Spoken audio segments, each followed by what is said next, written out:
we go. Fantastic. Right, I think everything is working now.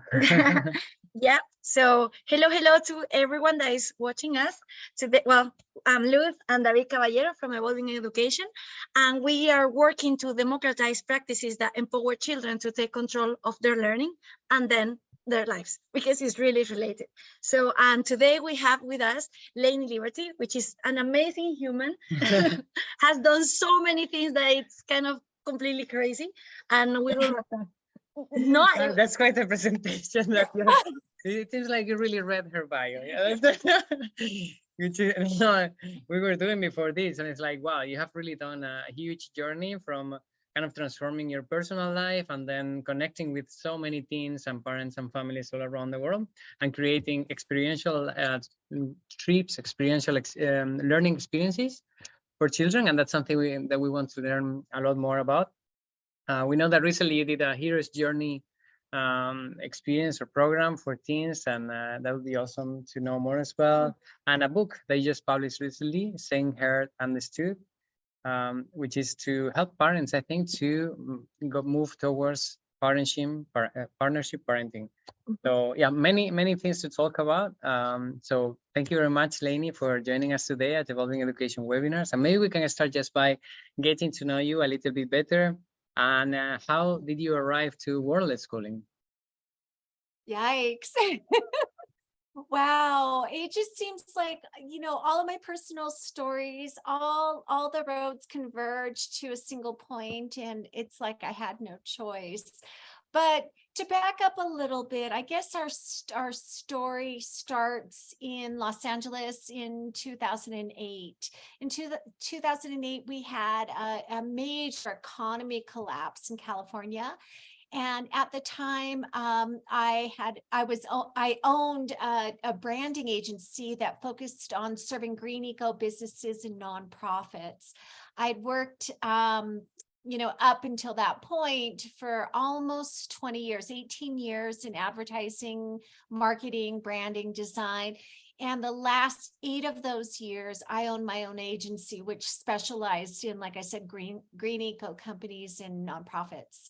But as the economy crashed, I knew at the end of 2008, I would not be bringing my staff back, because I started seeing my clients going, left and right, they were leaving. And I knew that this was like the writing was on the wall. So the other thing that you should know, so that brings you up to the external sort of circumstances. And then my personal circumstances are single parent, always a single parent. At the time, my son was 9. And there was one common phrase he said to me quite often, and that was, "Mom, you're always working. You never spend any time with me." And at that time, my mind was really focused on, I have to follow the American dream. I have to provide for my family. I have no choice. I'm the sole support. This is what I have to do. And those words that he said to me over and over were like a knife cutting through my heart. And so one evening, it was in October of 2008, I looked at him and I said, his name is Miro. I said, "Miro, what do you think if we just get rid of all of this stuff and just go have an adventure, me and you?" And he's like, "Really?" I'm like, "Yeah." He's like, "I'm in." And then his follow-up question was, "Wait, do I have to go to school?" And of course, my answer was no.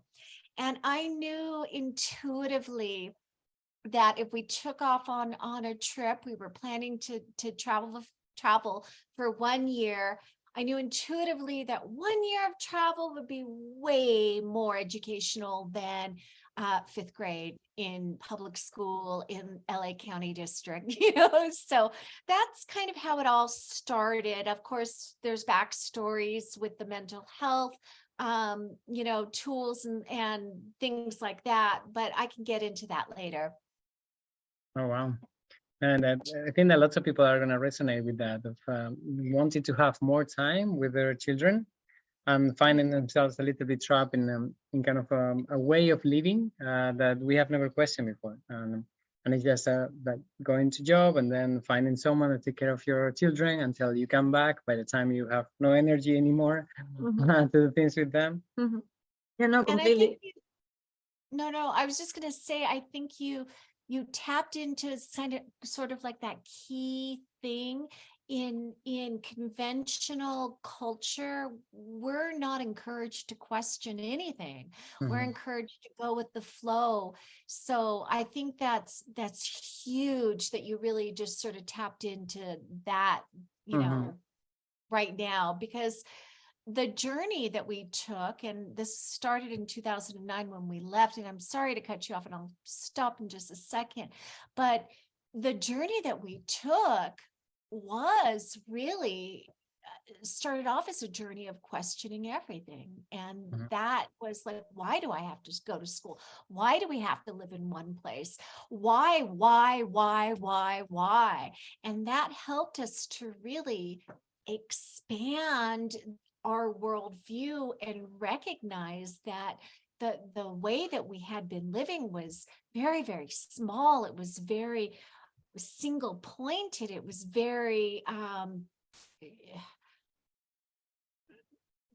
gosh, I don't even know what the word is. It just wasn't rich. And I mean rich in culture and in experiences. It was kind of boring. Yeah, rich in life overall. I think, You fully resonate with what you're saying. It's that it seems that there's no more possibilities, but once that you do that leap of faith and start taking the responsibility of your life and start taking those decisions, then you can expand your horizons, because there is so many possibilities, and in that process you learn how to take decisions, and there is always a lot of challenges, and that keeps you growing, and that personal growth is super beautiful. And when you start meeting other people and other cultures, more and more questions come, and it's like, why do I do this thing?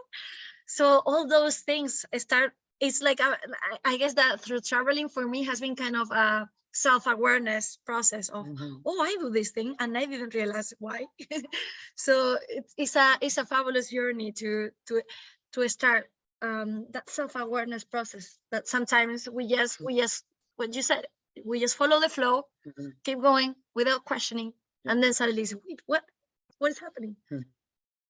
And exactly by finding that cultural diversity and those people that live in different ways than us, suddenly we start asking those questions. And sometimes it's the opposite. There's many things that we do very similarly in lots of cultures, and then we also can question that about why do we all do this? And many times the answer is not because it's the healthiest way to live or the thing that makes us the happiest.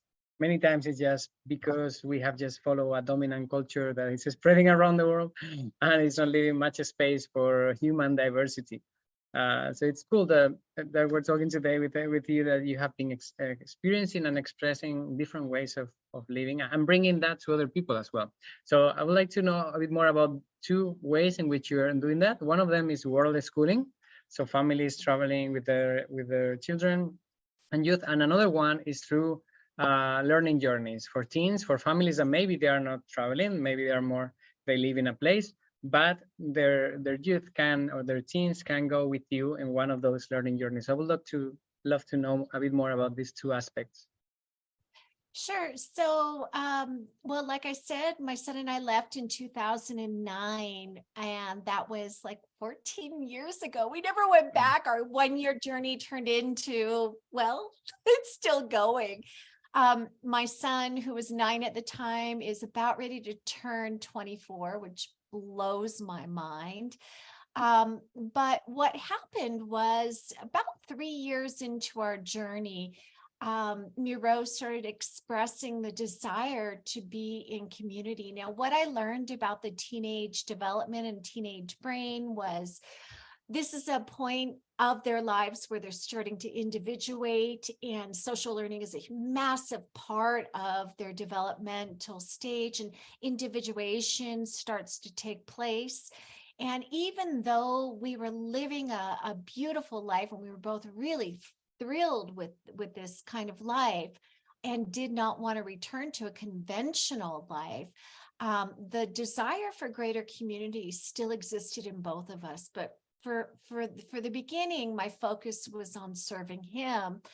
And we decided when he was 13 that instead of going back to the United States to live a conventional life where he can actually like be immersed in some community, where he'd have some friendships, we decided that we were going to just bring teens to us because we were learning. Rich. We were at the time based in Peru, in Cusco, and we loved it. And we were learning every single day, and the cultural immersion was just expanding our horizons and our understanding of the world views and the world around us, as well as our internal worlds, which I'll talk more about later. So when we decided to bring people to us, I started to learn everything I could about teenage development, about neurobiology, about psychological development. And also I learned about how to create learning communities, and how I learned a lot about conflict resolution. I learned about so many different things that are important to being a facilitator. And we launched our first Project World School Teen Retreat in Peru, where we were living. So that was 10 years ago. And then every year we added a few more and so forth. And so we've been running trips for hundreds of teens.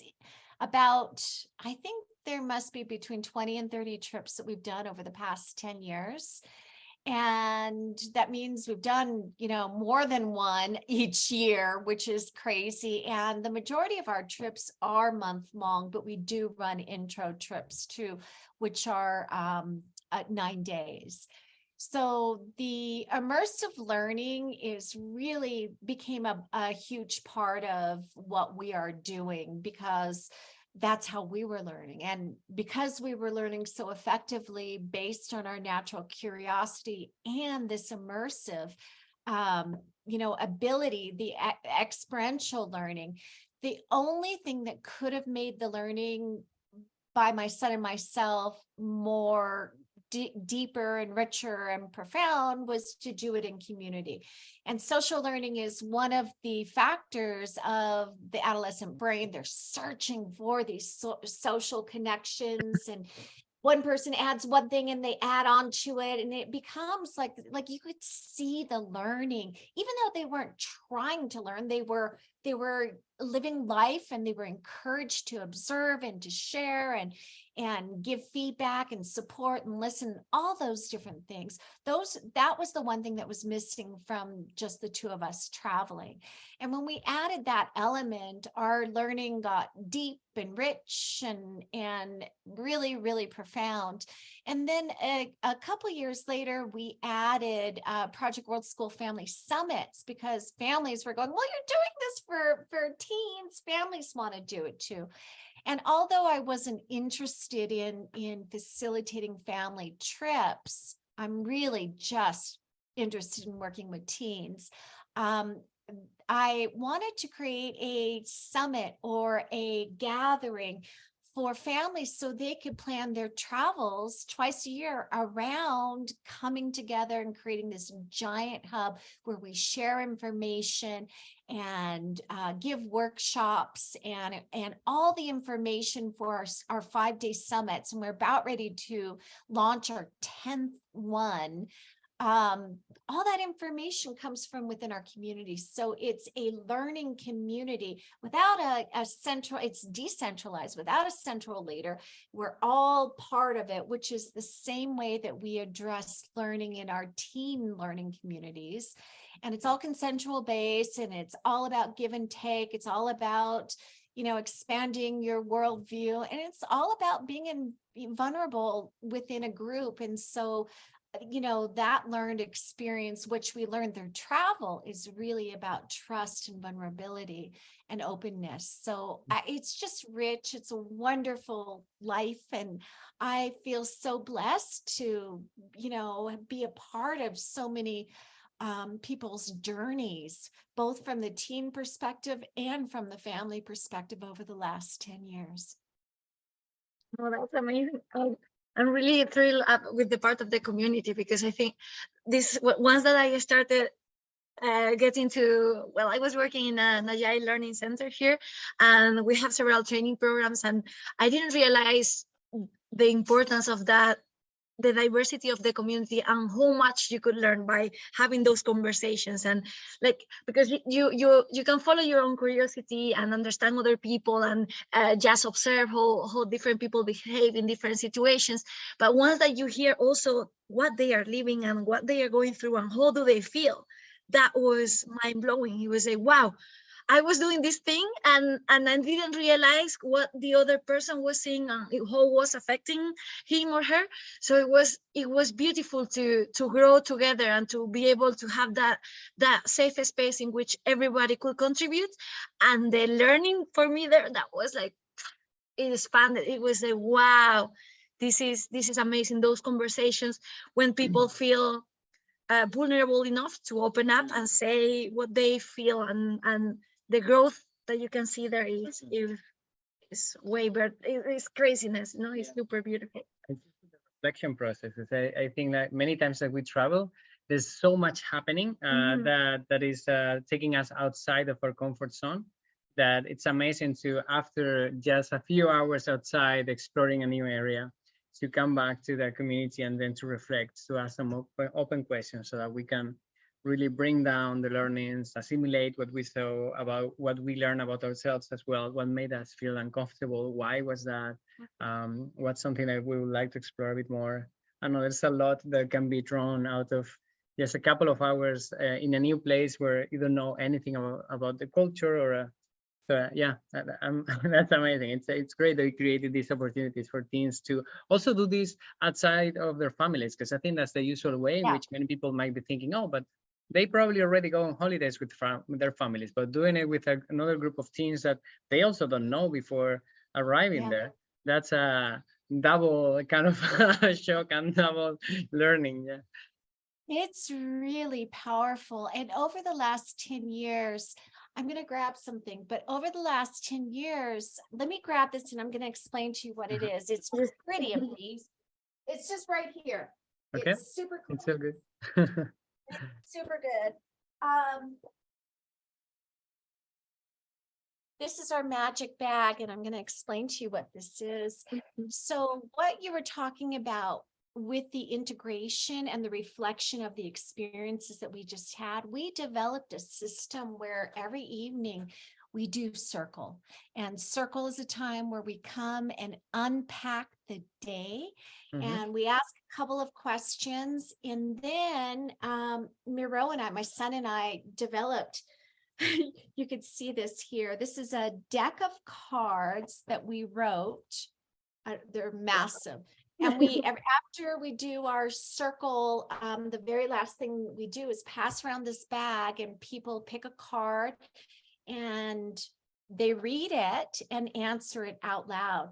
So some of them are philosophical cards. These are our Project World School circle cards. Some of them are like, what is community?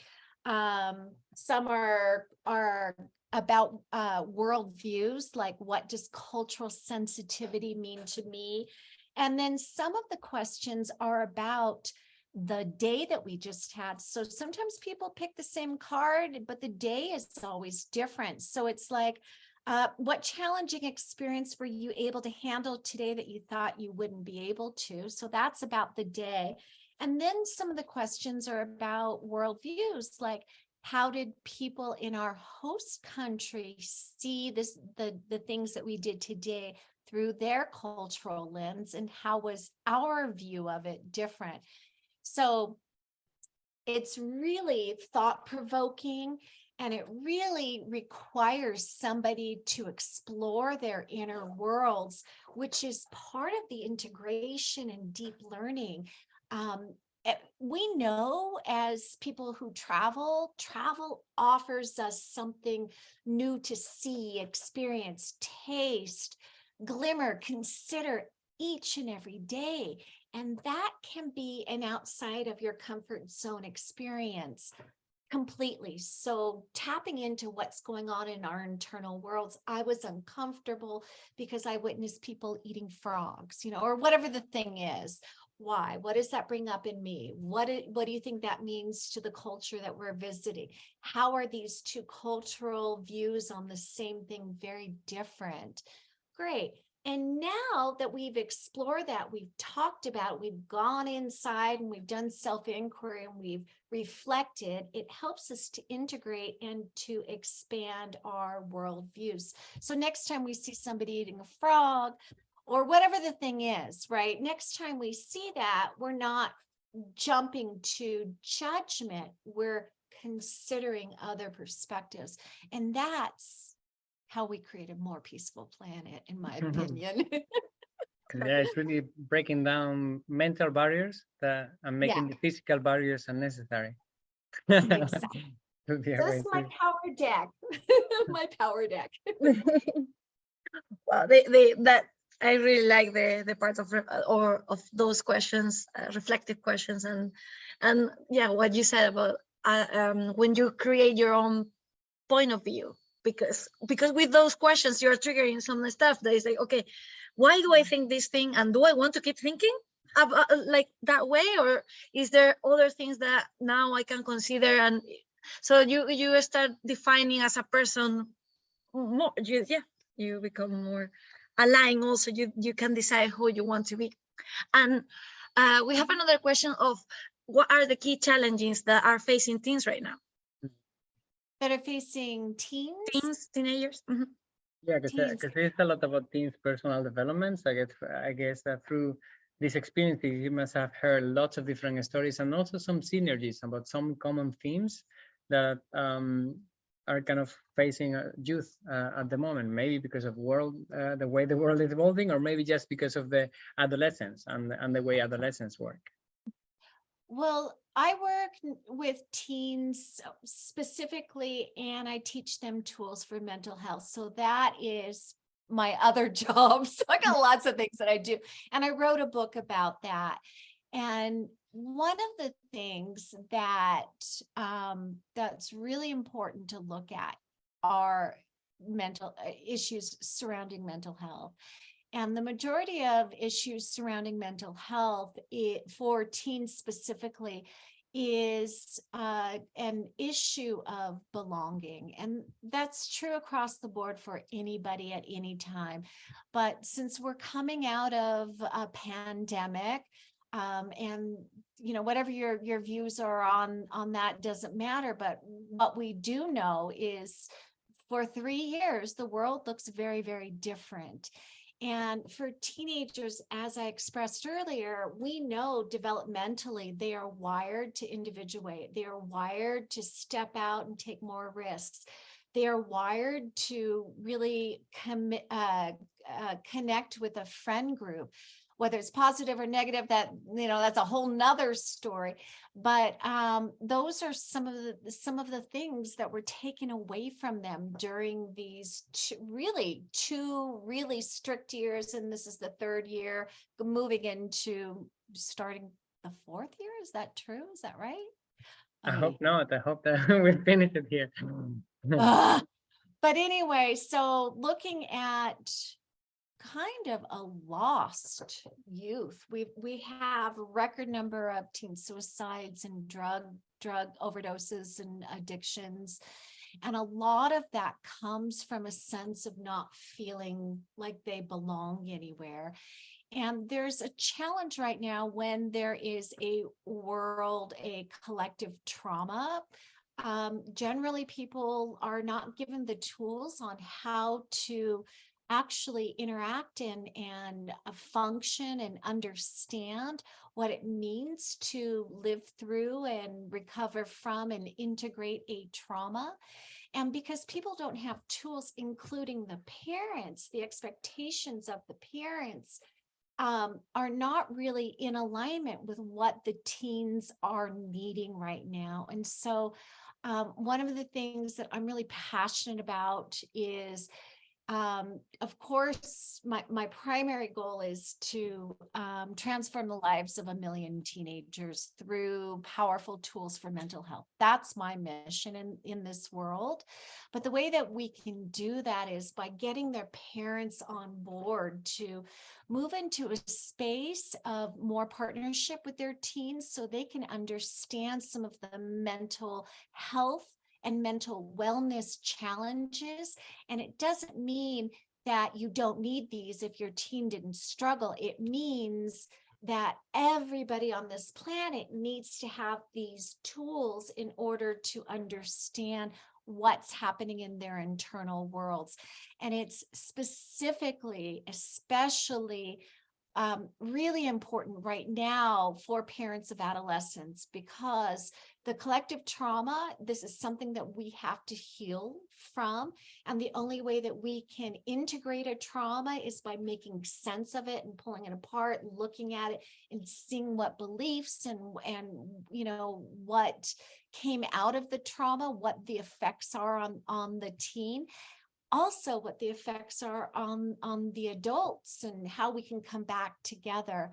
And the only way that parents can really facilitate a really strong sense of mental wellness by using tools is to do this in partnership. If a parent says, okay, you're my kid, I am now forcing you to use these mental health tools, the kid's going to go, nah, I'm not doing that. So the only way that parents can really support their teens is through partnership. And partnership means the willingness to let go of these authoritarian paradigms of telling their kids what to do and meeting them exactly where they are, meaning the parents have to have some sort of awareness of their own mental internal worlds as well, in order to share that with their teens in order to create those connections. It's amazing how every time that we talk about supporting another person to develop, then we need to go back to oneself and how much we need to be aware of from trauma, from personal development, from biases. Be a role model in that you cannot keep telling, oh, you have to use this tool and not use it yourself, or oh, don't look at the phone, but then I'm looking at it all the time. So there is no coherence there. It's missing like the essential part. So we need to be in that process of internal reflection and growth, and also accompanying them in that process. So it's not that's why the partnership is important, because then both of them are in that path, each of them walking their own path, but at the same time growing together, side by side, instead of one person pulling another or pushing another. Side by side. Yeah.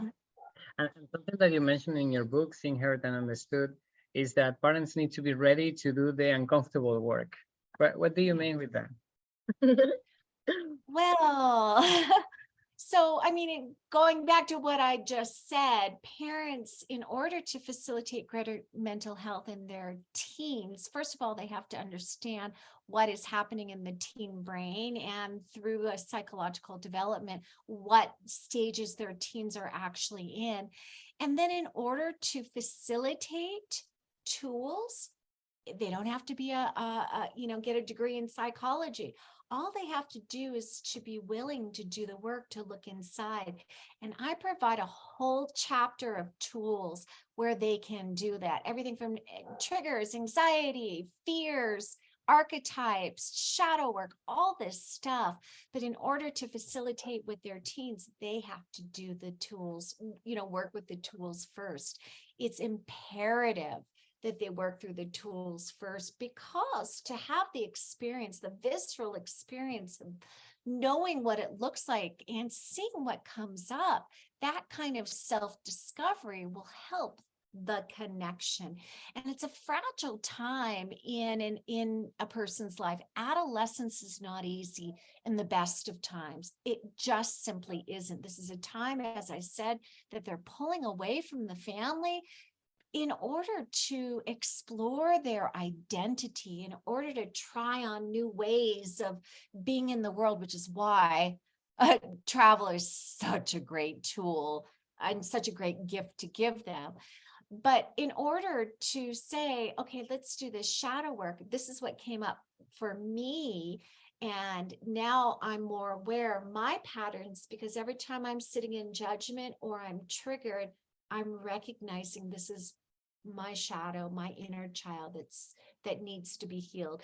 And if I am being reactionary to you, you're not dealing with adult me, you're dealing with inner child me that's not healed. And I will get adamant and I won't, we've noticed those of us that haven't healed some of our childhood traumas or have healed them, and it still is part of our pattern, because it always, guess what? It will always be there, right?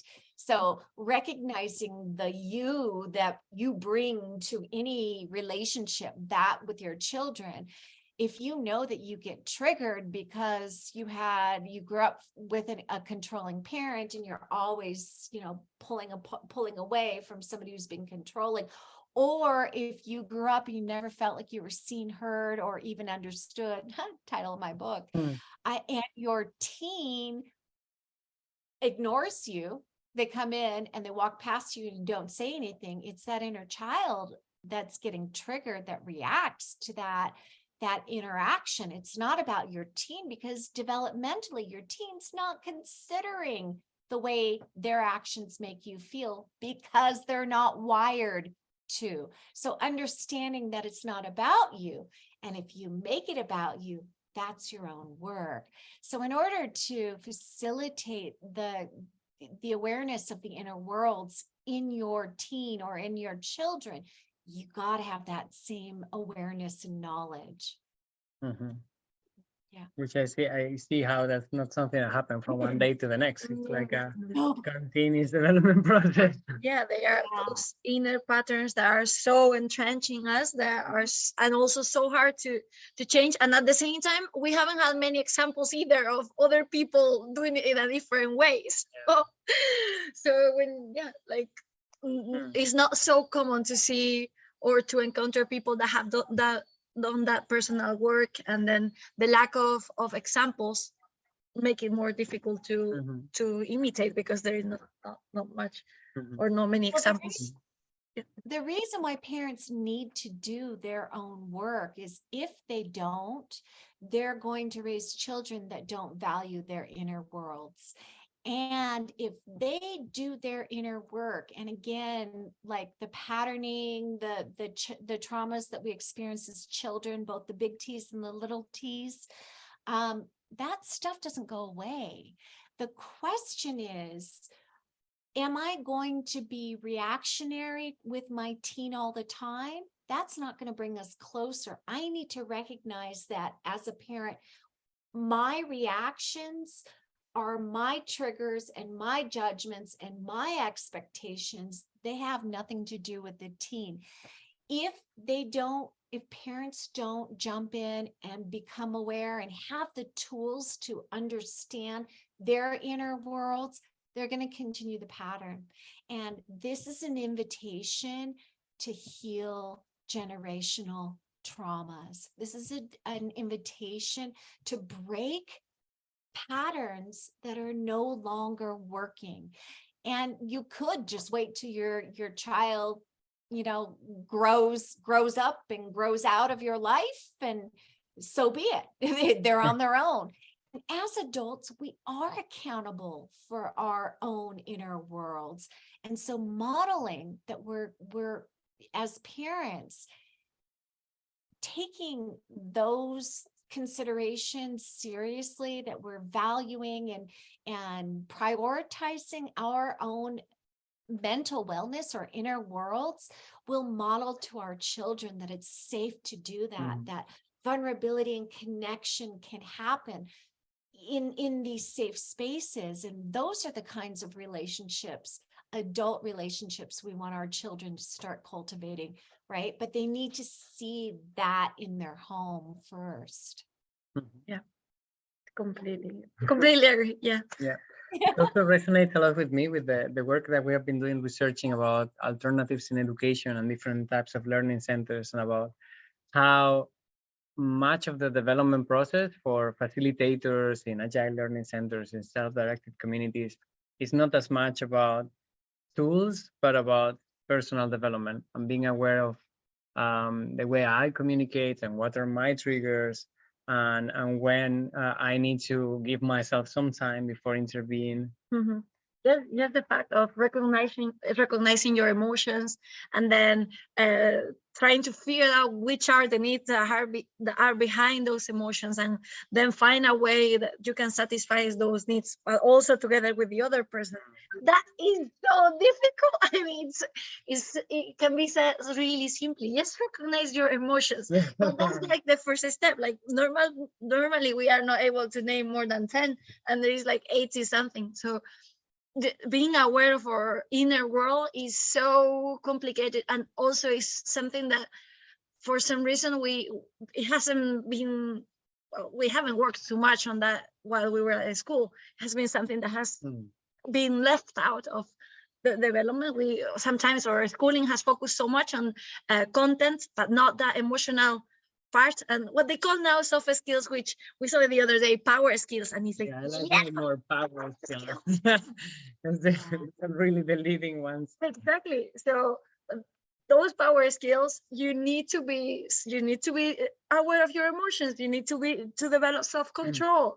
You need to be able to regulate your behavior, and then be able to communicate with other people, and to active listen other people.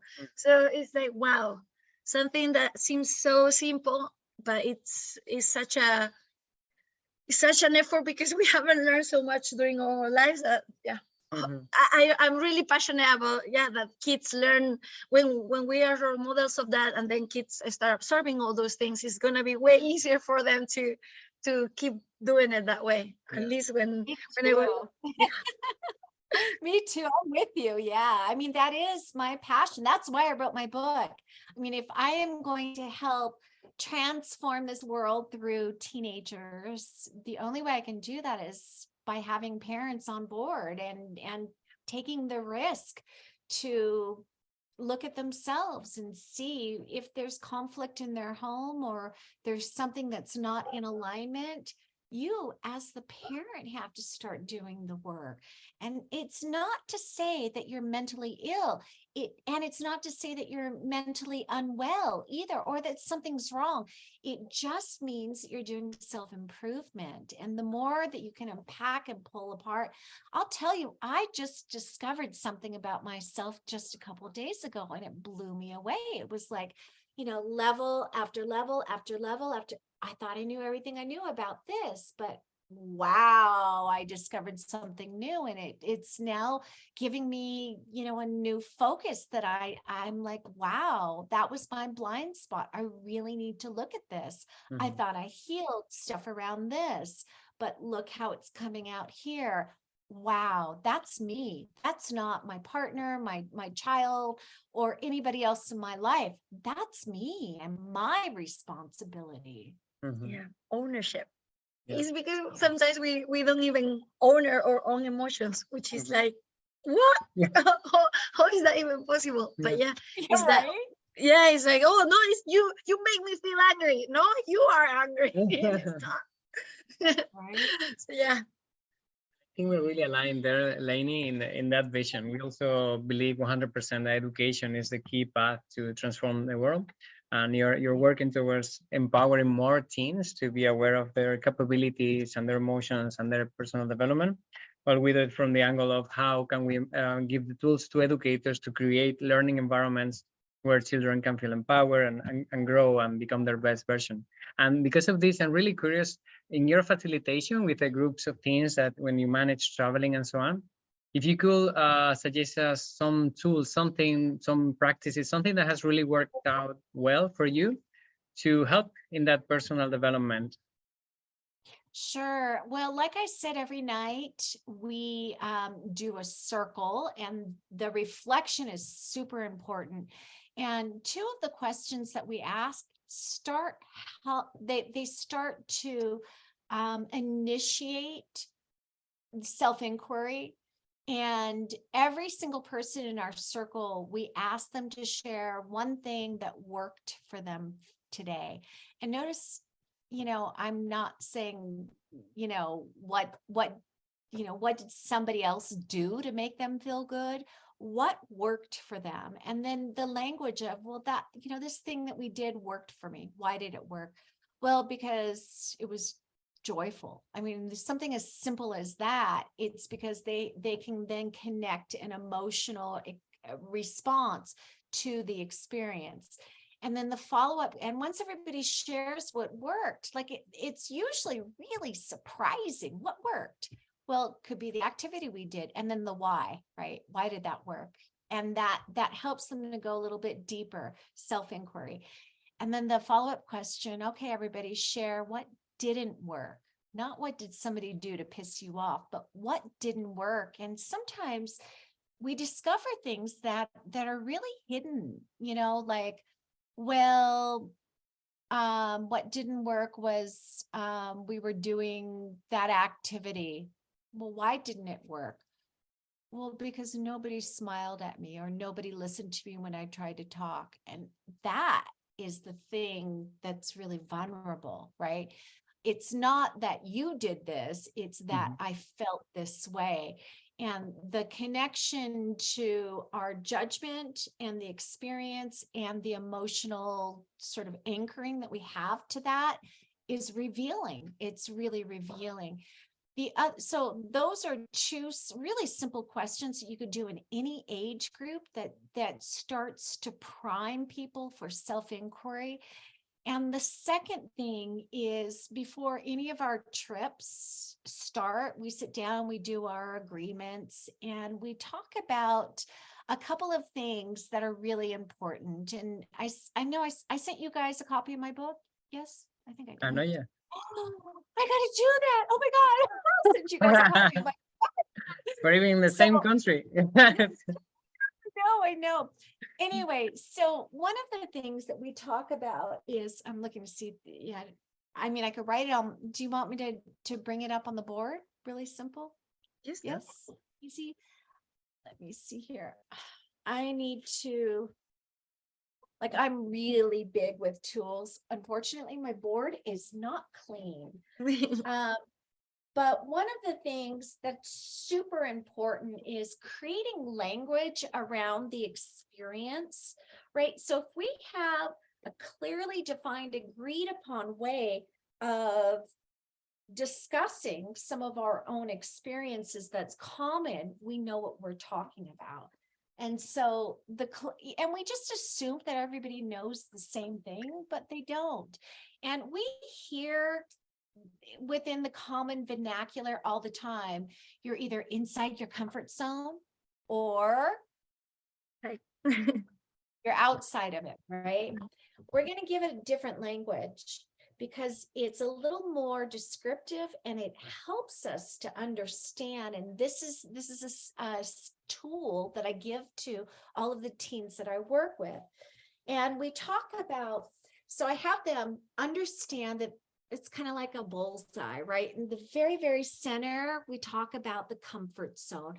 And the comfort zone is really important to human development. We need to know where we're comfortable. We need to know the spaces in which we, rely upon to go, rejuvenate, recuperate. And the comfort zone is super, super important.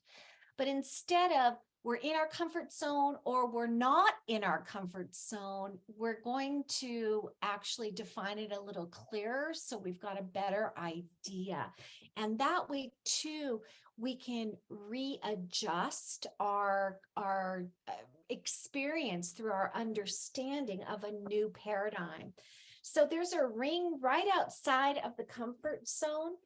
And anything that is not in the comfort zone and is right around the comfort zone we call the stretch zone. And this is a space where we learn. This is a space that's very uncomfortable. Travel is stretch zone because you don't know what kind of bed you're going to sleep in. You know, in when you're traveling, you don't know if your favorite food is available.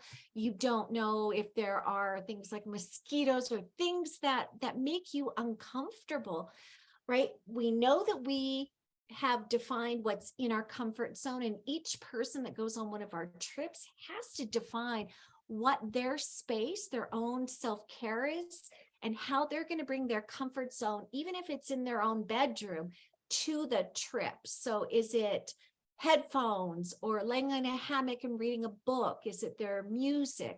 This is their space that they rely upon. But when they're in a space that's unfamiliar, it's renegotiating our relationship to discomfort. Discomfort is not going to kill us. It's kind of annoying at times, but we can't learn in our comfort zone. We have to be uncomfortable in order to learn. We expand and we grow in our stretch zone. And then there's one more space that we identify when we travel. And it's, luckily, we all have brains in our head and we're traveling with our brains.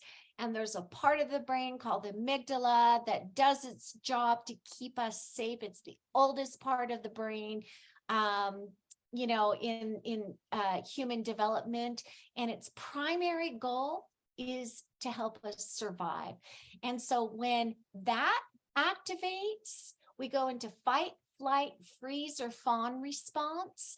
And it's a short period of time. And the goal is to keep us safe. And all the other stuff that's happening in our brain gets put on the back burner. So we're not reasoning, we're not digesting food, we are simply focused in that moment of panic, the panic zone, which PZ, in being safe. And then I have people remember and share some of the times they went into their panic zone. And I've heard many experiences. I saw this giant spider. I screamed, I ran. Okay, so screamed and ran. You went into flight. Okay, perfect.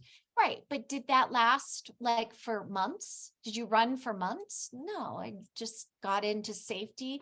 And then I went back into either stretch zone or comfort zone, depending on what they did next.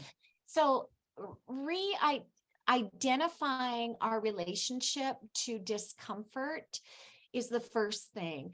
And recognizing it as something that we are starting to invite into our lives, because as travelers and world schoolers, stretch zone is like what we're looking for. Let's find the places that are outside of our comfort zone, but know that we have this device, you know, this activation that will keep us safe, and we won't be in our panic zone forever. It's a short period of time.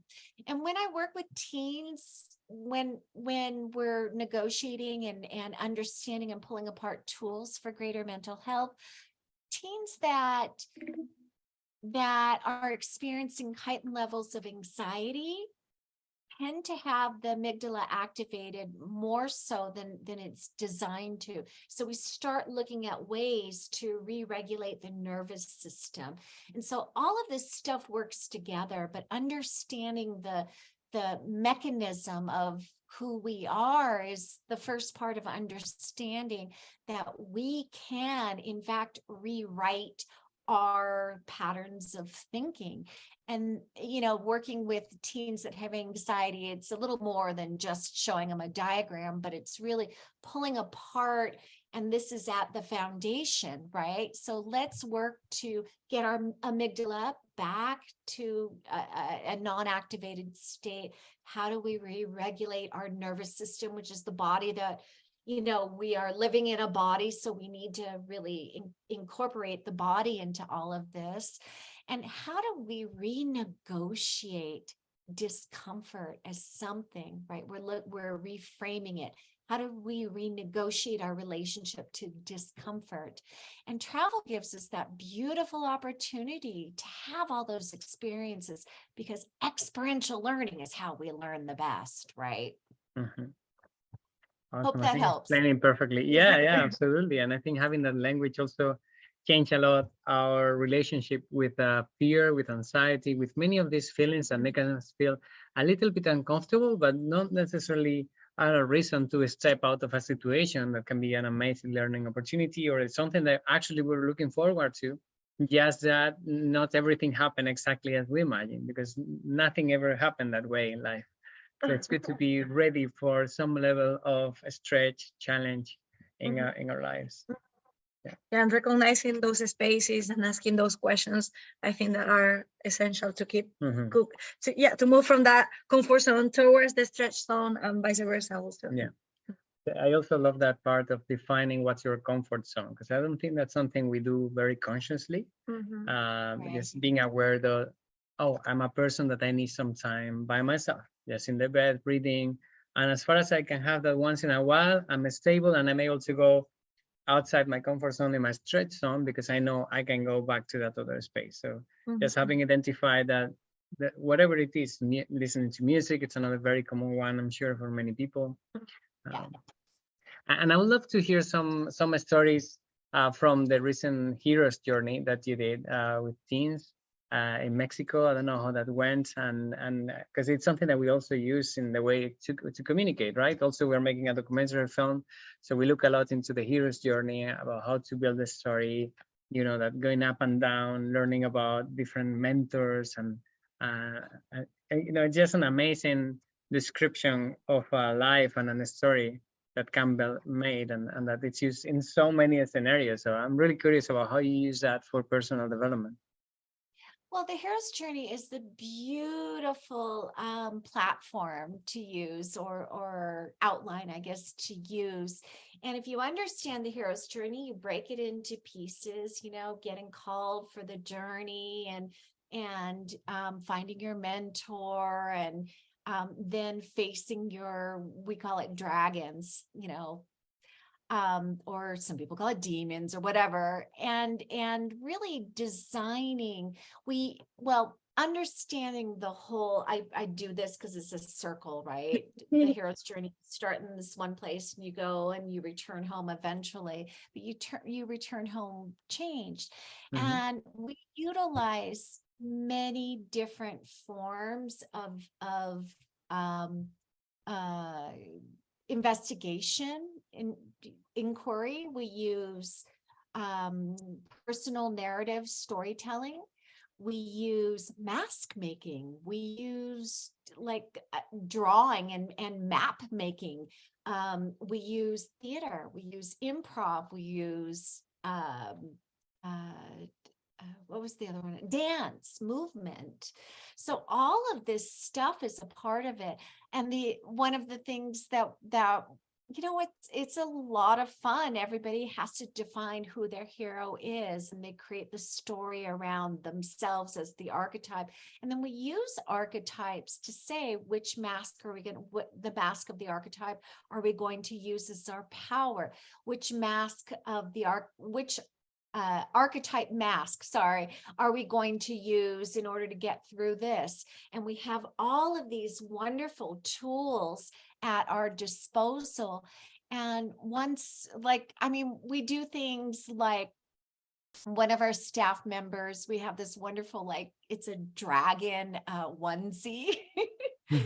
And they're wearing that, and everybody has pool noodles, and we get to hit the the dragon. And so the idea of bringing joy and fun, but the experience of whacking with a pool noodle a dragon also gives us another experience of what does it feel like to face our dragon.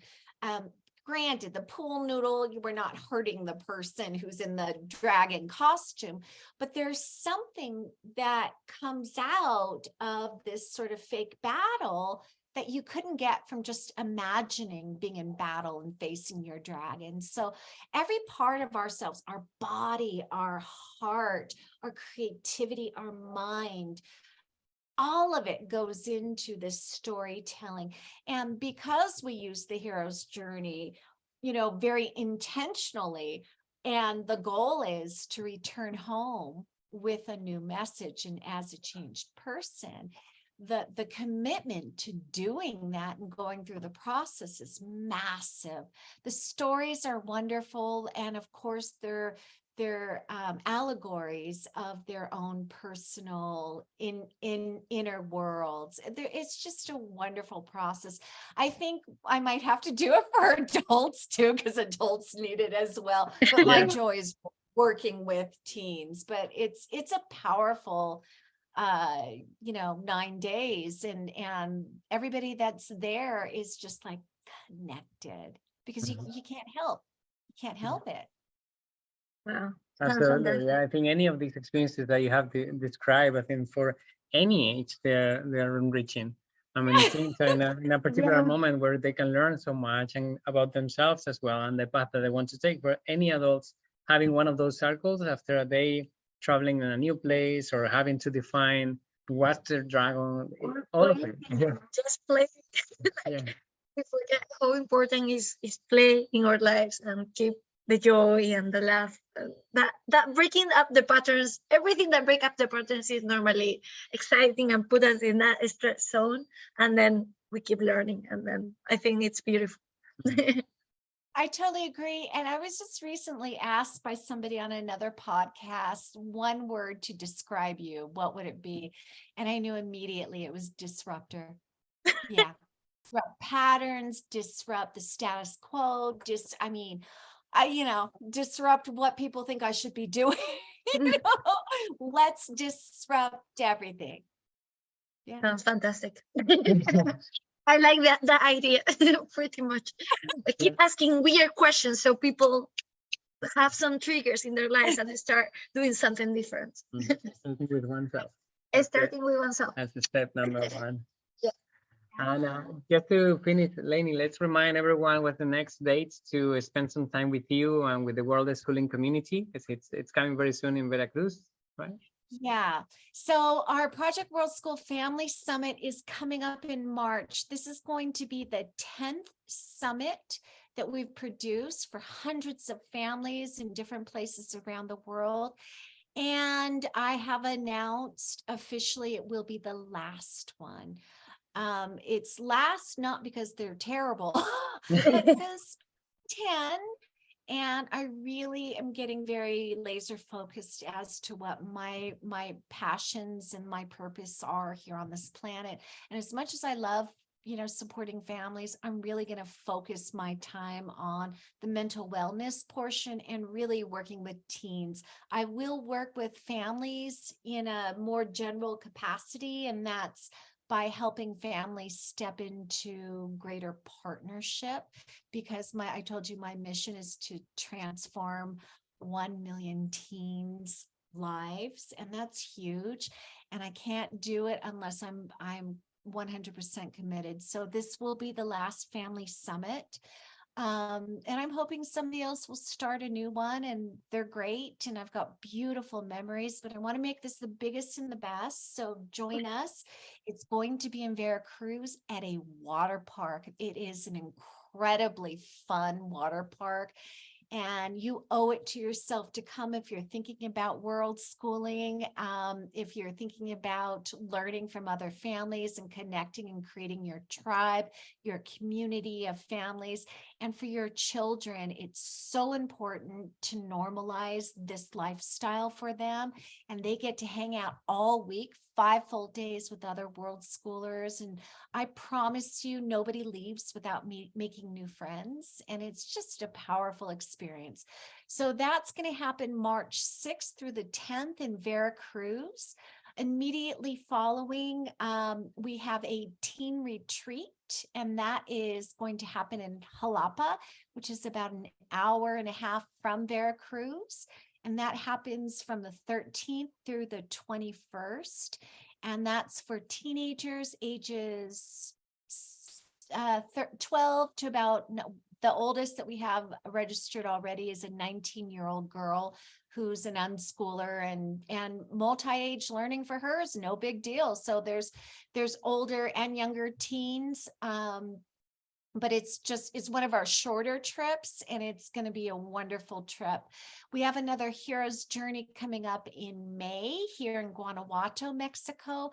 And then so far for 2023, we have a trip in November near the end of the year, scheduled 3 weeks in Thailand.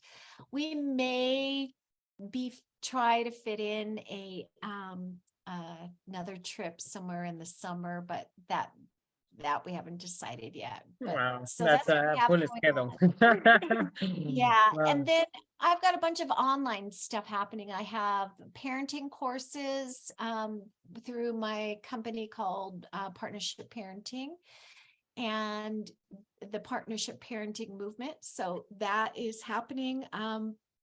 Also, my book, I'm constantly pushing my book. Pick up my book if you're interested in any of this stuff. If you've got a tween or a teen or a kid of any age, it'll expose you to the concepts around partnership parenting and mental health, so you can start practicing with these tools and ready for your teen your child when they enter their tween and teen years. And then I teach courses online to teens for mental health, and that's through my company called Transformative Mentoring for Teens. And I've got 12-week courses for the older teens, 15 and up. And my son and I co-teach for the tweens, for the younger group. Wow, Wow. lots of things going on. What do It's you it's a laser focus. It's like you have taken out this little piece out of this massive pile of things. But I understand Yeah. it's a long journey, lots of building up around some really core elements of understanding teens, understanding mental health, and understanding how we can benefit from traveling and learning in the world, in the real world. Mhm. So thank you very much. My pleasure. My pleasure. So I look That forward to was super fast. Yeah. it Well, did, looking and hopefully forward I get to meet you guys in Yeah. person, because we're in the same country. Yeah, we definitely are going either to Veracruz or to Guanajuato. One of the two of them. We're seeing you very soon. Fantastic.